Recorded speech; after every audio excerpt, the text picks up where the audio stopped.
The View's Sunny Hostin slams Governor Gavin Newsom for inviting MAGA Republicans on his podcast.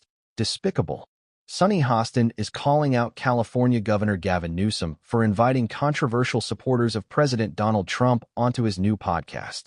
On this morning's episode of The View, the co-hosts weighed in on Newsom's decision to have controversial MAGA Republicans like Steve Bannon and Charlie Kirk on his Politicking podcast.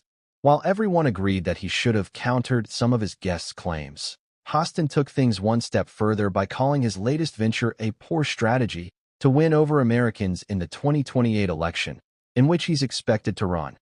Hostin began her rant by pointing out that Newsom criticized Republicans and promoted California as an antidote to the poisonous populism of the right in his annual State of the Union address.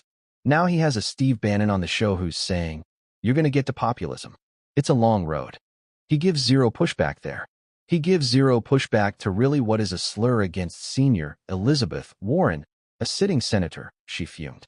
He gives a platform and normalizes, in my view, an election denier and someone who is the person behind Project 2025. Hostin told her fellow co-hosts that Newsom's podcast, in her opinion, made him come off as inauthentic. I believe that if you are going to be a public servant, you better be unapologetically authentic, because voters can sniff out inauthenticity in a second, and I thought that that was one of the most inauthentic things I've seen Gavin Newsom do, she said, before adding, "I'm terribly disappointed." According to Hostin, she would have liked to see more pushback from the California native.